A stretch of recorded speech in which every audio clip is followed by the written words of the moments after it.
Hi, everyone.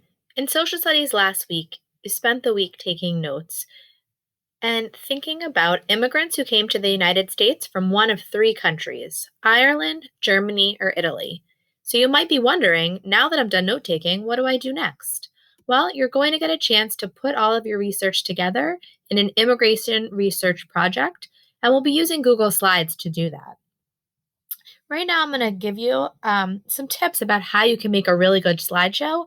And at the end, I'll show you an example of what your own work might look like. So let's begin. Every one of your projects should have a cover slide. On the cover slide, you should include the name of the country you studied, your first and last name, and if you want, you can put an image or two from your country. It might be the country's flag, it might just be a picture of the country itself or immigrants from that country. That's up to you. After the cover slide, every page should have a heading. You want to make sure that your heading is easy to read, it's got a clear font and a legible color. If you want, you can bold it or center it. You want to use the categories that you researched as the heading, but just have one topic per page.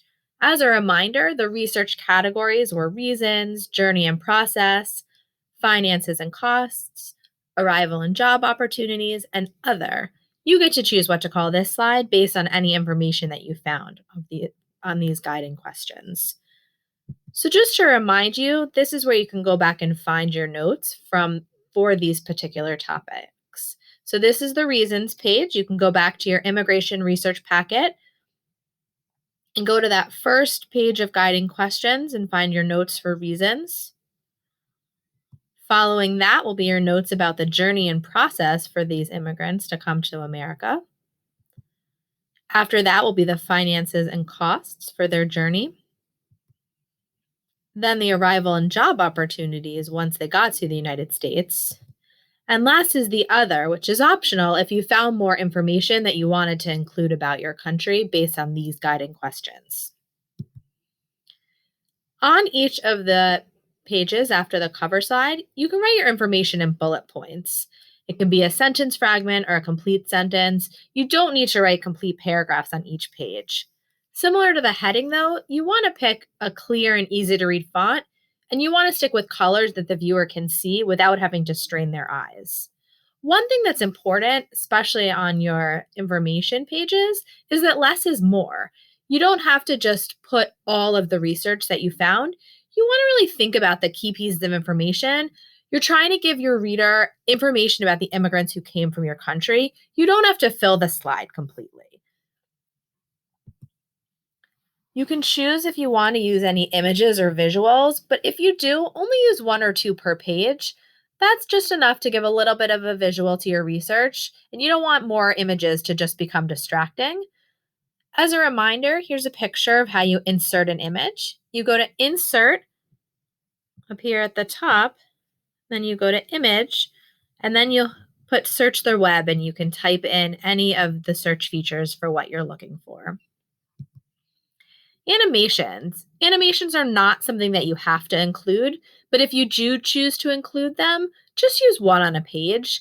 And don't use them just for the sake of using them. Pick it if it really makes sense on that particular slide. And make sure they're simple. You don't want to make things difficult on your viewers' eyes. So the next two slides are going to show you an example of how the first two pages of your presentation, your research project might look. So I've chosen to show immigration from Spain to the United States. You'll see I put my first and last name as well as the country I studied, and I chose to put a flag from Spain. Then my first page has its heading, its reasons. I chose to bold it and center it.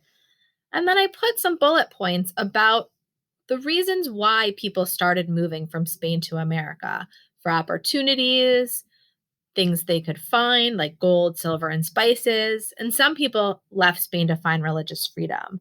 I chose to include an image of a small boy who immigrated to America from Spain, and he's holding up an American flag. So, what's today's assignment? You're going to open the document that's called Immigration Research Project, as well as your note taking document. You definitely want to have that in front of you. You'll start on the first blank slide by making a cover slide for your project. Remember what you need to include on the cover slide. Then you'll go to slide 2, which is also blank, and you'll make your heading. Remember, the first category that you researched is reasons, and you'll get to give your readers the reasons why people left your country to come to the United States. And that's all that you'll focus on for today. Over the rest of the week, you'll make slides for each of the other categories, and by the end, you'll get to have shared all the research that you did. All right, so get working, and we're looking forward to getting to read all of the research that you did and see your final projects.